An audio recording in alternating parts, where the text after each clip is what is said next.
Salam, salam, outsider, le débrief commence maintenant.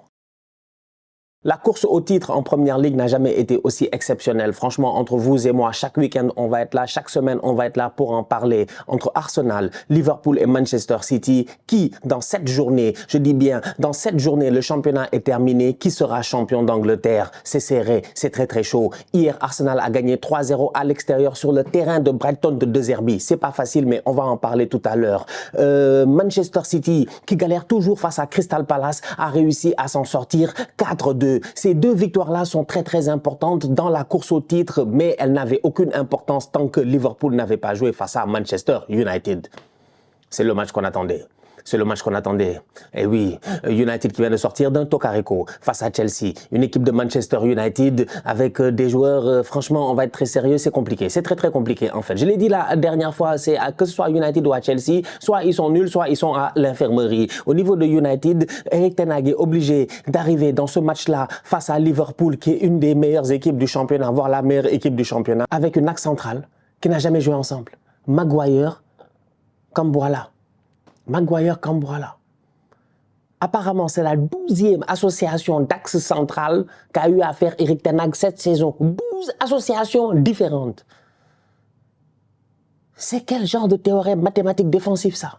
Franchement, ils ont tout eu. Des Lisandro Varane, des Varane, Maguire, des Camboirala, Maguire, Camboirala, machin, etc. C'est quoi ça? Ils ont pas de... C'est compliqué. C'est très compliqué à United. Cette semaine, on l'a vu face à Chelsea. La performance n'est pas bonne en fin de rencontre. Ils n'ont pas la hargne qu'il faut pour aller maintenir le score. Ils se prennent une remontada de Chelsea en quelques minutes. C'est du n'importe quoi. Donc United, tout le royaume a des regards sur eux en se disant, vont-ils être capables de ralentir Liverpool? Et ils l'ont fait 2-2. Match de bandit.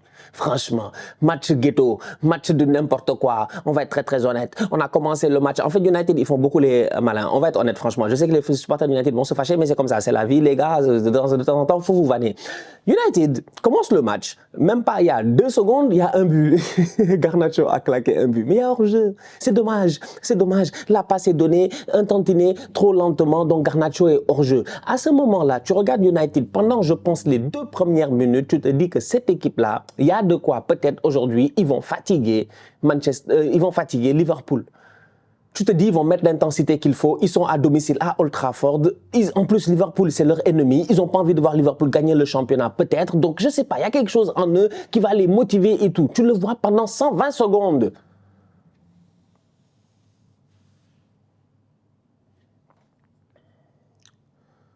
Le but de Luis Diaz arrive à la 23e minute. Au moment où le but de Luis Diaz arrive, Liverpool a frappé au but, je pense, plus de 9 fois. United a 0 tir. United, beaucoup d'actions, beaucoup de essayer de courir, de sortir tout ça, mais c'est désorganisé. Sur chaque contre, sur chaque récupération de balle de Liverpool, Onana est obligé de s'imposer. Sinon, ils allaient encaisser. Une première mi-temps, mais nulle de United. Complètement nulle. 120 secondes pertinentes, but de Garnacho, ils sont hors jeu. Tu te dis qu'il y a moyen qu'ils vont faire quelque chose. Ils se font complètement dominer par Liverpool. Liverpool est juste trop fort. Mais Liverpool va avoir des regrets parce que Liverpool, durant ce match-là, ils sont venus, ils ont tenté, ils ont frappé, je sais pas, 25 frappes, 30 frappes, miskin, ils ont mis un but. Ah, on reste à Old Trafford et je pense que c'est là où, dans un match de football, le discours d'un coach peut amener des choses importantes. Parce que Erik ten Hag, quand il rentre dans les vestiaires, regarde ces boys-là, qu'est-ce que tu penses qu'il leur dit? Tu leur dis quoi? Vous êtes nuls, mais ils savent qu'ils sont nuls, tu leur dis quoi? Vous êtes des tocards, ils savent c'est des tocards, ils ont perdu face à Chelsea il y a quelques jours, ils ne devaient pas perdre. Tu leur dis quoi? Je ne sais pas. Mais ten Hag a dû trouver les bons mots. Parce que les boys sont revenus en deuxième mi-temps, ils étaient transcendés. Franchement, on a vu un United en deuxième mi-temps transcendé. Beaucoup plus pertinent, des circuits de passe. Tu sens réellement que les gars étaient un peu plus précis, réussissent à lancer Garnacho et tout. Comment il s'appelle encore? Kobe Mainoo, pertinent au milieu de terrain, moins de perte de balle parce que sur le premier but, le but de Luis Diaz qui est très bon en déviation sur un corner, la déviation de, comment il s'appelle, de Darwin Nunez qui fait une superbe saison. Je sais pas ça, combien de passe décisive, mais il fait une superbe saison. Déviation de Darwin Nunez, mais Kobe Mainoo, il est au marquage de Luis Diaz. Luis Diaz le pousse, il lui dit vas-y.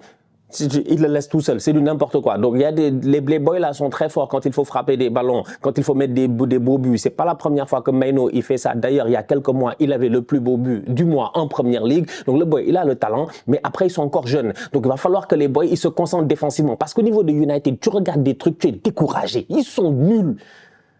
Franchement, non. Non, Garnacho, Maino, c'est les petits, ils sont là à porter l'équipe. Sinon, mis à part ça, il n'y a rien. Tu vas aller où dans un match où tu réussis à revenir au score? Tu réussis à prendre l'avantage.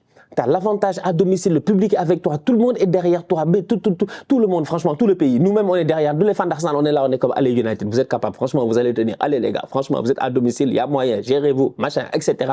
One tackle. One tackle. Tout le beau but de Kobe Maino, cette belle combinaison. Il se retourne rapidement, pas besoin d'élan. Il enroule le ballon, il trompe Keller. Tout ça, ça tombe à l'eau. Pourquoi? Parce que One tacle là. Parce qu'il tacle là. Il tacle là. Mais c'est Bissaka, franchement. Mais Bissaka, mais qu'est-ce qu'il y a dans sa tête? Moi, j'ai dit, boy, la défense, je peux savoir, boy, tu es con, bien, tu es con. Mais tu es con,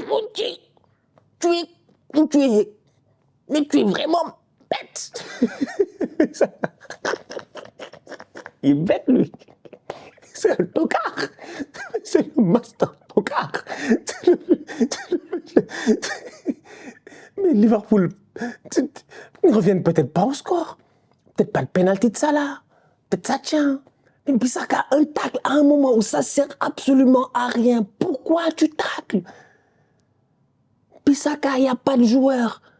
Tu es obligé de le faire jouer sur son mauvais pied. Il n'y a pas de problème. Ok, il est sur mauvais pied, mais suis juste le mec. Suis le mec. Suis le mec. Suis le mec. Mais tu le tacles. Pourquoi? C'est bête. C'est... Une action d'une bêtise, j'ai jamais vu ça de ma vie. Franchement, je suis choqué en fait. Je suis complètement choqué. Je suis complètement choqué. En fait, j'étais là, j'étais posé. Je suis choqué. Je suis choqué parce qu'on en a fait un très bon match, il essaie de tenir. Maguire, individuellement, il fait un très bon match aujourd'hui. Il essaie de tenir plusieurs fois en 1 contre 1 physiquement et tout. Il a tenu, il a récupéré des ballons. Dalot, c'est compliqué, mais il a fait des retours défensifs pertinents. Mais tu vois encore à quel point leur structure est un peu bizarre parce que des fois, tu sais pas, ils sont 2, ils sont 3, tu comprends pas. C'est un Dalot qui vient dans l'axe, un autre. C'est un peu bordélique et tout. Mais les gars, ils avaient l'air solidaires. Ils avaient l'air solidaires. Tout avait l'air d'aller bien parce que tu te disais que après ce qui s'est passé face à Chelsea, c'est un groupe de United qui va essayer d'aller chercher la victoire face à Liverpool. Mais Bissaka était là. Tu vas aller où quand il y a Bissaka? Quand il y a Bissaka? Non, franchement, un tocard. Non, vraiment, ça, c'est le tocarisme. Il n'y a rien. Il n'y a pas besoin de tacler. Il n'y a besoin de rien. Suis le gars, suis-le, suis-le, suis-le. Escorte-le, escorte-le. Franchement, tu le suis. Le tocard là, il est venu découper. Je ne sais même pas s'il l'a touché. Apparemment, il ne l'a pas touché. Mais il l'a touché, il ne l'a pas touché. Qui l'a envoyé? Non, Bissaka, il est trop bête. C'est pas possible. Je suis désolé, I'm sorry. I'm sorry. I am sorry. I am sorry. I've never... Je pense que it is the first time in my life in a debrief that I'm saying that someone is bet. But there is nothing else I can say apart that he is bet. It's complicated. It's very complicated. Non, Bissaka, il fait une passe D et une passe D. Il a fait 2 passes D. Une passe D dans le match et une autre passe D. C'est pire que Kwanza. Parce que Kwanza, oui, il a relancé United, tout ça, erreur, tu vois. Ça prenait quelque chose, tu vois. Mais ils sont revenus avec de l'envie. Mais Kwanza, au moins, il a fait une erreur. C'est des choses qui arrivent, tu vois. C'est des choses qui arrivent. Tu te retournes, tu n'es pas assez truc. Réfléchis, boy. Sois alerte, tu vois. Tu vois qu'ils sont jeunes, ils ont encore des choses à apprendre. Tu es dangereux. Bruno vient, il fouette, il n'y a pas de problème. Bruno est dangereux. Donc tout ça, on est d'accord. Mais Bissaka, lui, franchement, ça, je ne sais pas, il avait envie de se coucher, il y avait des démangeaisons, je ne sais pas ce qui lui est arrivé. Mais boy, ça, c'était pas nécessaire. Et c'est venu tuer ce match-là parce que je pense que United aurait pu peut-être faire un bon hold-up à domicile, c'est-à-dire un contre-hold-up. Ils sont chez eux. Ils sont chez eux, ils se font cambrioler. Ils auraient pu virer les cambrioleurs, mais finalement, les cambrioleurs repartent avec 1 point. Un match que Liverpool aurait pu perdre, même si Liverpool a fait une top rencontre. Franchement, globalement parlant, Mohamed Salah, c'est dommage, beaucoup de ratés ces derniers temps. Mohamed Salah, c'est... C'est pas facile. Mais le Ramadan est bientôt terminé. Donc, je pense que bientôt, il va recommencer à claquer des buts à ces heures-là parce que c'est dommage, il rate des occasions, tu comprends pas. Salah, aujourd'hui, il y a une occasion, elle est magnifique, boy. Tac, tac, tac, tac. Robertson, tout le monde était... Klopp, il a fait ça. Robertson a fait ça. Tout le monde était fâché contre Salah parce que tu te dis que la reprise, là, normalement, il cadre. Pied gauche, il l'envoie en l'air. Pied droit, il l'envoie en l'air. Salah, aujourd'hui, quand même, plusieurs fois, il a raté des occasions, mais c'est pas la première fois ces derniers temps. Darwin Nunez, toujours dans l'activité. Bon match. Luis Diaz, excellent. Rien à dire, top player. McAllister, excellent. Rien à dire, top player. Endo, en phase défensive, pertinent. En phase offensive, un peu moins. C'est difficile. De temps en temps, il perd le ballon sous pression et tout. Szoboszlai, on s'attend un peu mieux quand même. Hein? Szoboszlai. Voilà. Mais bon. Et Bradley, c'est un tocard. Bradley. Tac, tac, tac. Ceux qui ont vu le match, ils sauront. Tac, tac, tac, je dis bien. Szoboszlai. À Bradley, mais tu dis Bradley, redonne à Szoboszlai. Si Szoboszlai est méchant, il frappe. S'il n'est pas méchant, il laisse passer, ça la frappe. Il y a but. Bradley, dans sa tête, il a dit il va claquer son but. Malheureusement, il ne s'est pas géré. C'est dommage, mais belle performance de sa part aussi. Bon, vivement le retour de Trent Alexander-Arnold, parce que je sais que Trent n'aurait pas fait ce genre d'erreur-là. Trent aurait redonné un retrait et il y aurait sûrement eu peut-être but de Liverpool. Donc, Liverpool-Manchester United 2-2, un match qui arrange tout le monde un tout petit peu voilà, dans ce championnat-là, puisque hier, on a eu l'occasion de voir que Arsenal, de son côté, a tapé Brighton 3-0. Belle victoire de la part des Gunners. Bukayo Saka est venu claquer un penalty sans aucun problème. C'est dommage, Tariq Lamptey ne s'est pas géré, Gabriel Jesus en a profité. Martinelli est toujours sur le banc, mais bientôt il va être de retour. Donc ces temps-ci, c'est Jesus qui joue. Et pour le moment, franchement, il est en train de se gérer. Kai Havertz, il est au top de sa forme. Un but, une passe décisive, il n'y a rien à dire. Franchement, c'est un Kai Havertz. Tu sais quand il doit se projeter, quand il doit décrocher, quand il doit déclencher un pressing. C'est un Kai Havertz XXL, tout terrain qu'on a en ce moment. Et je pense qu'Arteta est en train d'aller chercher le maximum de lui et voilà, ça fait plaisir de voir ce Kai-là. Kai finesse,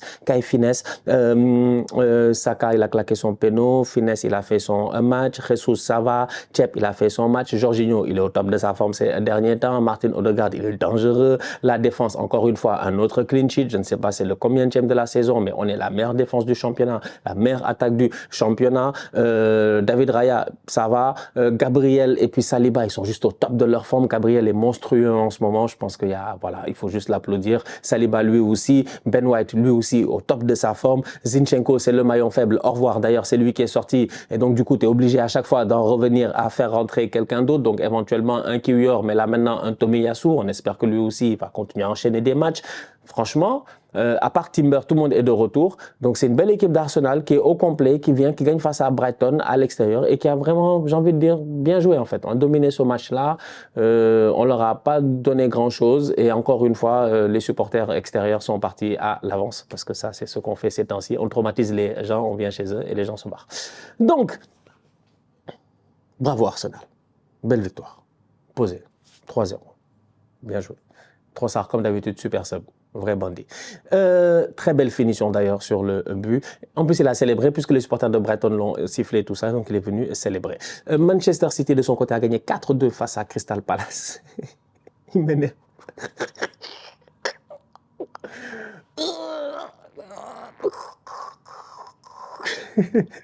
Sous le. Kevin De Bruyne, top de sa forme, comme tu. Rico Lewis, Erling Haaland, 4-2. Ils ont gagné 4-2. J'ai pas grand chose à dire, ils sont fatigants. Et c'est dommage parce que ça avait mal commencé en fait. Ça avait mal commencé. 3e minute, Mateta claque un but. Encore une fois, un but sur. Ils perdent le ballon, ils jouent tellement haut, tu les contres, tu claques un but. Franchement, c'est pas la première fois que ça arrive à City. J'ai dit que quand ils vont jouer l'équipe des contre-attaques, les contreurs des contreurs, les contreurs et les marcheurs blancs, c'est le Real, ça va. Non, mais je sens que ce match va être épique. Parce que City, ils font trop d'erreurs. Guardiola, il sort, ils nous disent il est blessé. On était là, on a vu le match, ils disent il est blessé. Ok, d'accord, il n'y a pas de problème. Ferilov, il est blessé. Mais il y a penalty. Mais Guardiola a causé un penalty là-bas, on n'a pas été sifflé, il a eu de la chance. Mais c'est un match de tocard. Akanji, de temps en temps, c'est compliqué. Je te dis, City, de temps en temps, en fait, ils ont le ballon, ils t'acculent, tu n'y peux rien. Ils te tapent. Foden, machin, tac, tac, tac, Jack Grealish, top performance de sa part, franchement. Des petits ballons, des petits mouvements, des petits ballons piqués. Un match à la Grealish, quoi, tu vois. Tu sens que lui, vraiment, on lui a donné le pinceau, il est là, il fait tac. Et vraiment, c'est le peintre des peintres, tu vois. Grealish, c'est ce genre de petit mouvement-là très pertinent, impliqué presque sur tous les buts. Il fait une top performance, franchement. Le petit Bob aussi, il fait une top performance. Il a été très bon. Kevin De Bruyne, rien à dire. Haaland, donc tu sais que vraiment, quand ils ont le ballon, Rodri, excellent encore une fois. Excellent. Très fort. Quand ils ont le ballon, ils sont très forts. Ils sont menés au score, ils sont dominés, tout ça, mais ils arrivent à s'en sortir, il n'y a pas de problème. C'est City, on sait qu'ils vont claquer des buts. Mais ils encaissent 2 buts hier face à Crystal Palace. C'est pas sérieux. Ces temps, c'est quand je parle de City, je parle que de la défense. Ils encaissent des buts, c'est pas sérieux. Je dis bien, c'est pas sérieux. Moi, si Arsenal encaissait ces buts-là, je pèterais des câbles. Heureusement, les Gunners se gèrent sur le terrain, ça va. Défensivement, c'est excellent. Meilleure défense du championnat, c'est bien. Ça encaisse pas beaucoup de buts. Ça prend des clean sheets, c'est bien. Hier, Gabriel, à un moment donné, il y a un tacle. Quiconque a vu le match, il sait, mais il est... Ouais, parce qu'on a sauvé quelque chose. City, tu as besoin quand même d'avoir une concentration. Hudson Edouard, c'est bien lui qui claque le deuxième but. Mais c'est quoi ce deuxième but que City y prennent? Centre de Schloup, Mitchell, pardon. Je veux dire Schloup. C'est Schloup ou bien c'était Mitchell? C'était Schloup, peut-être c'était Schloup. Je pense que c'était Schloup, ouais, c'était Schloup. Centre de Schloup. Et Schloup, ils ont disparu. Pouf. Hudson Edouard, il arrive. Ruben Diaz à la ramasse. En fait, c'est... Faut pas que les chiffres ils viennent vous blaguer. Hein. Je dis que City défensivement, ils doivent faire attention. Ils vont jouer face aux contre-attaqueurs des contre-attaqueurs. C'est-à-dire une équipe que c'est Toni Kroos qui va être là-bas. On va lancer des ballons Vinicius, Rodrigo. Ça va aller trop vite. Et on a déjà vu Vinicius face à Fernandinho il y a quelques années. Même si Kyle Walker, la dernière fois, il a fait le taf. En tout cas, ça promet. Bien, bon match de la part de Rico Lewis, très bon aussi au milieu de terrain, bien joué pour son but aussi. Je pense son deuxième de la saison. Donc voilà, c'est globalement, franchement, offensivement, encore une fois, top performance City, ils sont très forts. Vraiment, nous-mêmes, on est fatigués. Les 2-3-5, les 4-4-2, les systèmes inversés, les systèmes transversales, les systèmes losange et puis parallélépipède. Franchement, on a compris, avec Guardiola, il n'y a pas de problème. Mais la vérité du terrain, c'est que quand tu joues face à Palace, tu prends 2 buts. Aussi bête, eh ben moi je suis pas d'accord. Quand tu joues la dernière fois face à Villa, tu prends le but que tu prends face à Villa du boy Durant là, je suis pas d'accord. Encore une fois, je pense sur la même genre d'occasion, tac, ils se font contrer et puis le 70 mètres là leur pose problème. En fait, ils jouent tellement haut, mais pas de problème, c'est normal. Ils ont l'assise sur toi, ils jouent tellement haut. Puis les gars sont là, ils ont dépassé le milieu de terrain. C'est évident qu'ils perdent le ballon. En plus, souvent, quand tu pars avant le milieu de terrain, il n'y a pas de hors-jeu. Donc, les gars partent à la limite, ça se joue toujours sur les détails. Ils sont partis, c'est fini, ils ont explosé. Ils ont besoin de 2 ou de 3 joueurs pour créer la zizanie. À City, ils sont 2 ou 3-1 au retour. C'est mort. C'est compliqué. C'est compliqué. C'est la même chose la dernière fois. Donc, Palace, machin, c'est... On fait 2 matchs où ils prennent 3 buts, où ils ne doivent pas les prendre. Mais 2 matchs où ils marquent aussi 8 buts. C'est City. Prochain match, le Real Madrid. On attend que ça. Bon, c'était cool en Première Ligue ce week-end. Arsenal donc reprend la tête de la Première Ligue. Il y a Gunners, il y a Liverpool est deuxième au goal average évidemment avec 71 points. Et City est troisième à 70 points. Et on repart pour le week-end prochain. Il reste 7 matchs en Première Ligue pour savoir qui sera champion d'Angleterre. La famille, on se capte très bientôt pour un nouveau débrief. D'ici là, continuez à liker, on continue à partager. On s'abonne. On est ensemble, on reste en santé, c'est le plus important. Tous outsiders.